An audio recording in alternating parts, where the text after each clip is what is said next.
Büyük ve küçük ölçekli haritaları birbiriyle karşılaştıracak olursak, büyük ölçekli haritalarda gösterilen alan dardır, ayrıntı fazladır, bozulmalar az olur, ölçeğin paydası küçüktür ve büyük ölçekli haritalar kağıtta küçük ölçekli haritalara göre daha geniş alan kaplarlar. Buna karşılık küçük ölçekli haritalarda ise gösterilen alan daha geniştir. Bakın burada dünyayı aynı büyüklükte kağıda sığdırabiliyoruz. Ayrıntı daha azdır. Az önceki Türkiye haritasında girinti çıkıntılar, Türkiye'nin dış sınırları belirgin olurken buradaki Türkiye'nin yeri dahi zor seçilebiliyor. Dolayısıyla bozulma daha fazla olur.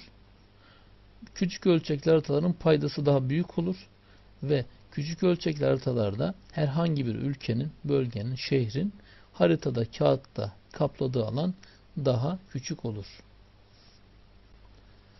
1987 yılına çıkmış örnek soruya bakacak olursak, küçük ölçekli haritalarla büyük ölçekli haritalar hangi bakımdan birbirinden farklıdır? Haritaların birbirinden farkı ayrıntıları gösterme gücü olarak söylenebilir. Çünkü az önce de anlatıldığı gibi küçük ve büyük ölçekli haritalarda yer şekillerinin ayrıntıları birbirinden farklı olur. Dolayısıyla doğru cevabımız B seçeneği olur. Bu bölümde ölçeklerden istifade edilerek haritalar üzerinde uzunluk ve alan hesaplamaları yapacağız. Birincisi harita üzerinde uzunluk hesaplaması. Birinci olarak gerçek uzunluk bulunacak. Gerçek uzunluğun bulunması için gerçek uzunluk eşittir harita üzerindeki uzunluk çarpı ölçeğin paydası formülümüz var. Örnek soru üzerinden bakacak olursak 1 bölü 700 bin ölçekli bir haritada 6 santimetre gelen uzunluğun gerçekteki karşılığı nedir? Formülü çözümde yerine koyacak olursak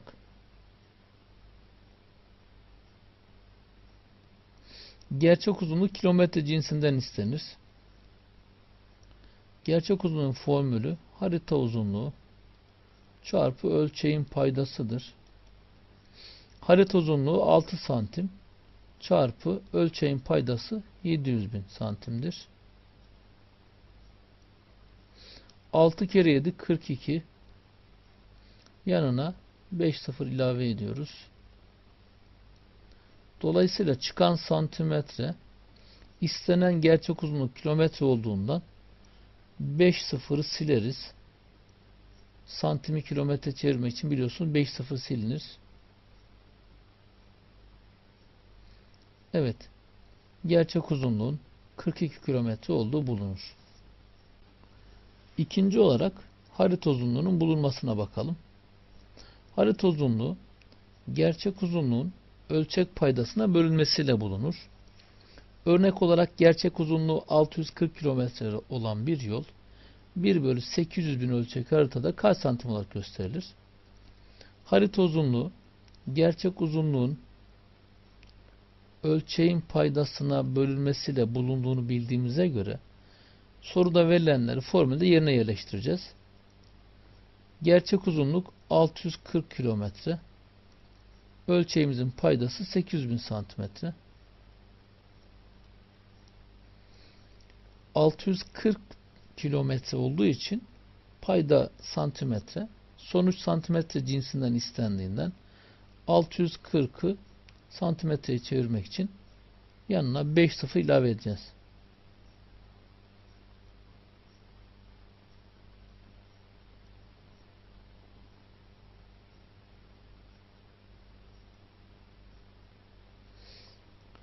İşlemi yaptığımızda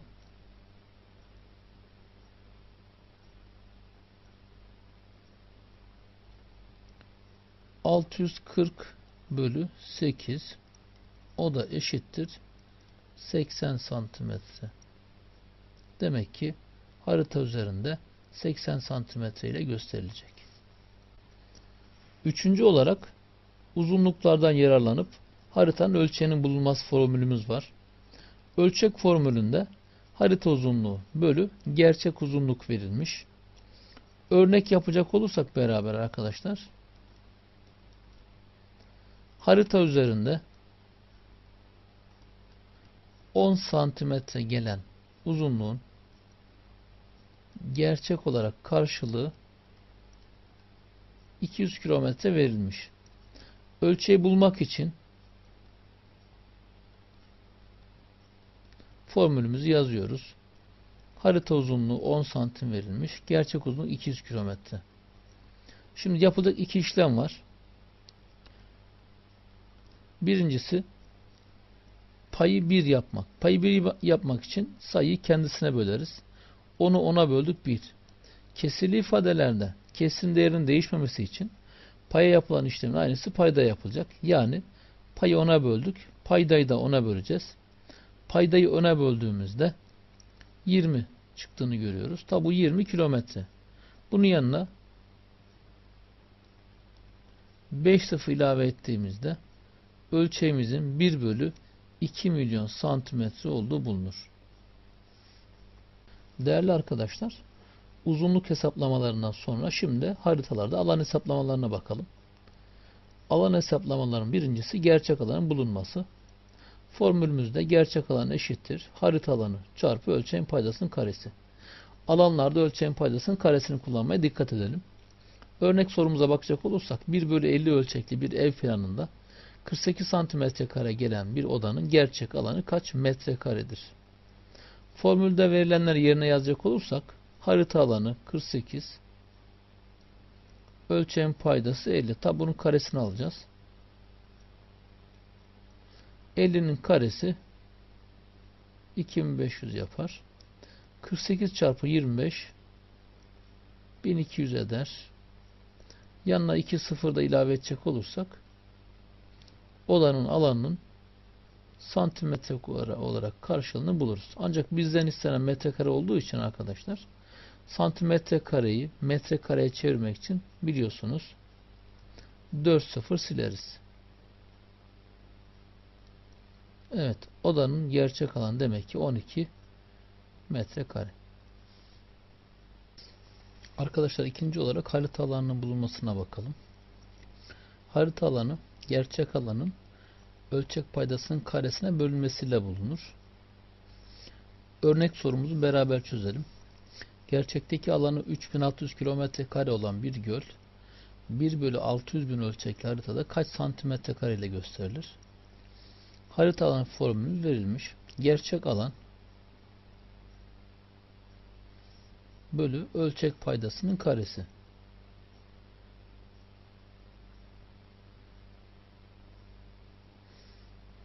Şimdi bol sıfırlı sayının karesinde arkadaşlar önce sıfırın sonundaki sayının karesi alınır.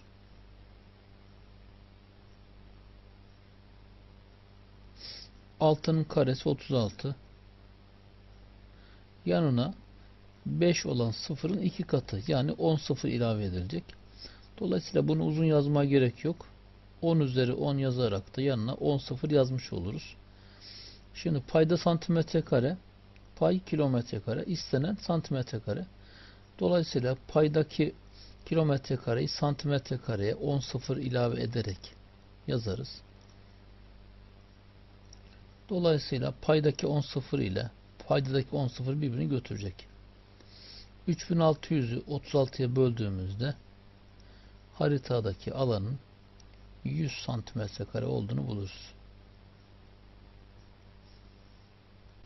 Arkadaşlar alanlarda üçüncü formülümüz ölçeğin bulunması. Ölçeğimizi kök içerisinde harita alanını gerçek alana bölerek bulabiliriz. Örneğimize bakacak olursak ölçeği bulmak için harita alanını gerçek alana böleceğiz.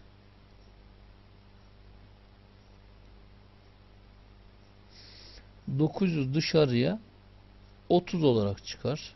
30'un karesidir. 8100 de dışarıya 90 olarak çıkar. Kesir ölçeklerde biliyorsunuz pay 1 olmalı. Dolayısıyla 30'u 1 yapmak için kendine bölüyoruz. Kesirli ifadelerde kesirin değeri değişmemesi için paya uygulanan işlemin aynısını paydaya uygulayacağız. Yani paydayı da 30'a böleceğiz. 90-30'a bölümünden 3 çıkar.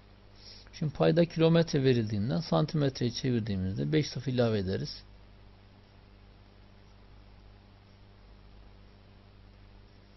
Ve böylece ölçeğimizin 1 bölü 300 bin olduğunu buluruz. Bu bölümde ölçeklerin birbirine çevrilmesini beraber anlayalım arkadaşlar. Birincisi kesir ölçeğin çizik ölçeğe çevrilmesi. Burada verilen örnekteki 1 bölü 5 milyon kesir ölçeğin çizik ölçek olarak karşılığı isteniyor. Şimdi bu ölçeği yorumlayacak olursak harita üzerine 1 santim, gerçekte 5 milyon santim. Kesir ölçeklerde payda santimetre verildiği gibi çizik ölçeklerde kilometre olarak kullanılır.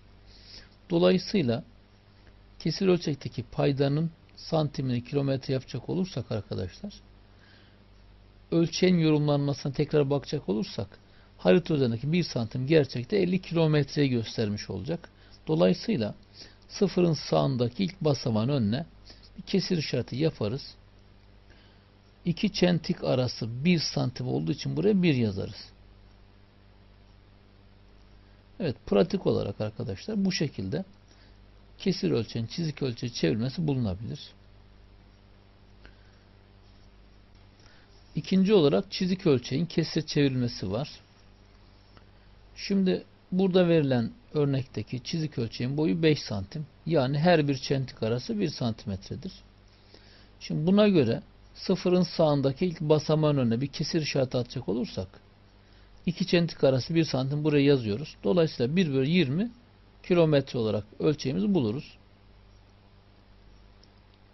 Kesir ölçekte paydanın santimetre olarak verildiğini daha önce söylemiştik. Dolayısıyla burada verilen 20 kilometre gerçekte 5 sıfır ilave edilerek arkadaşlar 1 bölü 2 milyon kesir ölçek olarak karşılığı bulunur.